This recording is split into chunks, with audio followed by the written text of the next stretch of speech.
de sus sentimientos, ¿no?, sexuales, para relacionar con su conviviente o ex conviviente, ¿no?, que no se ha podido probar, ¿no?, de manera certera, ¿no?, porque no contamos con los suficientes elementos, pero sí sabemos que pues mantuvo relaciones sexuales después de haberla matado, ¿no? Aunque no sea necrofilia, un trastorno necrofílico es una conducta necrofílica, sí, ¿no?, que una persona, pues, ¿no?, que ha matado a su conviviente, a su pareja, con la cual tiene una hija, ¿no?, sienta deseos de mantener relaciones, ¿no?, y poseer sexualmente por uno u otro motivo, ¿no?, a la que ha matado, que acaba de matar, y que mantenga una erección cuando lo típico pues sería en este caso, ¿no?, que no se presente, ¿no?, quizá, pero eso evidencia, coincido plenamente con usted, que es un trastorno de los impulsos sexuales, ¿no?, que sea el rasgo que predomine en este caso, ¿no? Pues hay personas que de repente el momento de lo que estamos hablando se excitan. Viene el trastorno, justamente. En ese momento es evidente, porque además no es que no tenga interés, tiene poco interés con relaciones sexuales con otras personas, poco interés, sí tiene, poco, pero en el momento que hay una persona cadáver, por eso le digo, el rasgo micropsicótico es el síntoma, ¿no?, el placer, ¿no?, la necesidad. Por eso que las necrofilias sean psicóticos, pues. Porque ¿cómo pueden tener placer o erección para hacer el coito si es que la persona pues no está estimulada? Y pareciera que en estas personas anormales eso les excita. Bien, entonces... Yo voy a contar una anécdota que me relató un señor, que no es necrofilia, ¿no? El señor me contaba a mí, por ejemplo, que cuando la señora, su esposa, ¿no?, evidentemente, estaba con todo el trabajo de parto y que fue recontra difícil y muy doloroso, él estaba excitado, con erección y todo. A ver. Qué loco eso. Que la sexualidad humana es bien compleja realmente. ¿Cómo va a excitarse un hombre con una mujer que gritaba que traía el mundo abajo?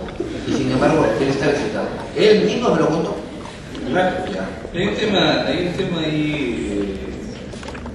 digamos, colateral, ¿no? El hecho de que una persona mate a otra implica no solo frialdad, sino una falta de sentimiento, ¿no? Y ese es un tema que es una característica justamente de las psicopatologías, ¿no? La falta de empatía, la falta de sentimiento de culpa.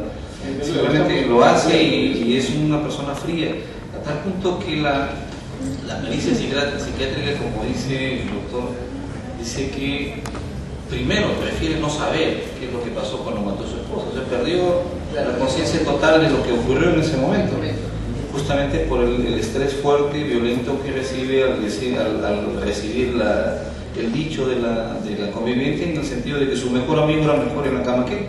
Pero además de eso dice eso dando por cierto lo que dice... Pero dice eso, que además de eso, que no le importa cuántos años pasen en la cárcel, sino le preocupa lo que va a pasar con su hija. O sea, ¿qué es? No hay sentimiento de culpa. Eso significa, lo que nos está diciendo acá es que no hay sentimiento de culpa. No me interesa cuántos años voy, o sea, ya estoy, ya perfecto, pero no, me interesa mi hija, no me interesa, me mandan 10, 20, 30 años, eso me interesa. Entonces, pero eso son sintomatologías. Ahora, ¿cuánta sintomatología dentro de lo que es el CI-10 y el DSM-4 deben tener en cuenta los magistrados para decir esto sí es un trastorno psicopatológico?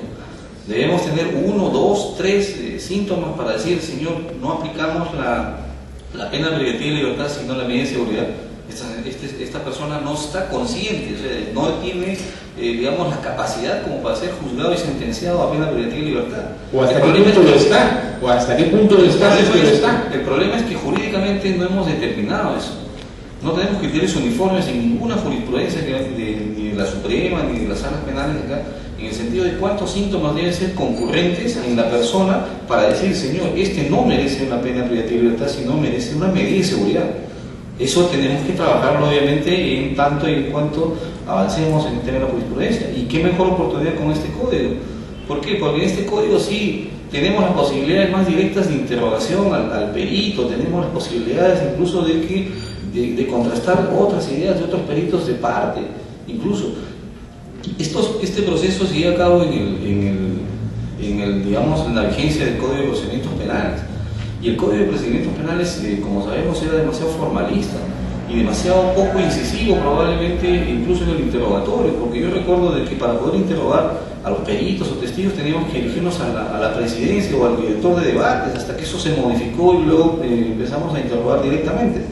Entonces, esos temas también de interpretación y de asimilación de la prueba que tienen los magistrados con este Código Procesal Penal agregado. ¿Por qué? Porque tenemos más posibilidades, interrogamos directo, tanto la defensa como el Ministerio Público, estamos en lo que se llama o se conoce la igualdad de armas. Entonces podemos ahora, de repente, tomar algún camino determinado para efectos de no meter a las personas pues, que sufren este tipo de trastornos como autores de delito y condenarlos a pena privativa de libertad, sino buscar la medida de la medida de seguridad, de la aplicación de la medida de seguridad, porque también es un tema que nos establece el Código. Quisiera contribuir con una opinión a propósito de lo que usted está señalando, ¿no? De que como operador jurídico, ¿no? Que necesitan de unos márgenes para poder argumentar la imposición no de una pena, sino de un reproche, ¿no? Una consecuencia jurídica o un acto antijurídico, ¿no? En este caso una medida de seguridad, ¿no? Pero lo que nos dice el ordenamiento, bueno, la doctrina, ¿no? Los fundamentos, los principios del derecho, que si existe imputabilidad, entonces pues habrá que imponer una pena, y si no existe imputabilidad, habrá que imponer una medida de seguridad. Ahora, ¿cuándo existe imputabilidad? Y para eso pues necesitamos, como digo, el auxilio de los especialistas en salud mental que nos digan pues si esta persona no solamente es capaz de comprender la ilicitud de su acto, porque eso pues en realidad no genera dificultades, ¿no? Lo que sí genera dificultades es que la persona, comprendiendo la ilicitud de su acto, suponiendo que esa persona no hubiese hecho o no tuviese un diagnóstico de un posible cuadro micropsicótico que haya afectado su capacidad de comprensión, porque evidentemente hay síntomas o indicios de síntomas de trastorno psicótico, ¿no? Pues no se le habría en ningún momento pues valorado su posibilidad de afectación de capacidad de culpabilidad, ni siquiera por parte de nosotros, ¿no? Pero también hay personas que tienen conservada su capacidad de comprensión, más no su capacidad de adecuación, y también son inimputables, ¿no? También está afectada su imputabilidad, su culpabilidad en estas personas. Pero en ese caso, pues el diagnóstico es más difícil, ¿no? Es mucho más difícil. Pero, pues sigo diciendo, aquí coincidimos nosotros en este caso que existe un trastorno, una anomalía psíquica, como dice nuestro código, ¿no? Porque hay el fondo de diagnóstico. Y si no hubiese habido ese fondo de diagnóstico, probablemente pues estaríamos hablando de un estado de emoción intenso, ¿no? Como ha considerado la sala que ha realizado este caso, ¿no? De que se ha encontrado una emoción, un estado de emoción, pero no suficiente como para eliminar la culpabilidad, ¿no? El reproche penal. Pero bueno, nosotros discrepamos, pero estamos de acuerdo en que discrepamos que sí ha estado afectada su capacidad de culpabilidad, ¿no? Pero ustedes coinciden en la capacidad de comprensión y yo pues voy por el lado de la incapacidad de adecuación porque sí comprende, ¿no? Porque una persona que no comprenda lo que está haciendo, ¿no? ¿Cómo va a tener deseo de relacionarse sexualmente, ¿no? O sea, no comprendo la realidad, no comprendo, y sin embargo tengo deseo de relacionar sexualmente, relaciono sexualmente con alguien que he matado, aunque sea con alguien que he matado, ¿no? Pues bueno, eso implica comprensión. ¿Afectada o no? Comprensión, sí, estamos de acuerdo que está afectada, esa comprensión está distorsionada, porque ¿quién va después de haber matado, ¿no? A alguien, de haberle estrangulado, mantener relaciones sexuales con esa persona, ¿no? A la que ha matado? Cualquier persona normal no lo hace. No, pero yo pienso que en el momento que lo que está planteando, si el señor entró en un rato micropsicótico, se aleja de la realidad. Entonces, para él, ¿de cuál realidad? La realidad espacio-temporal. No, la realidad objetiva, lo que usted está planteando. ¿Cómo voy a tener sexo yo con una persona que he matado? Pero en ese momento que, según los peritos, en una situación de alto estrés, es una eclosión micropsicótica, ya está en una situación completamente distorsionada. Era su realidad frente a la realidad objetiva. Predominó su realidad y ejecutó el acto. Porque no tiene antecedentes de necrofilia.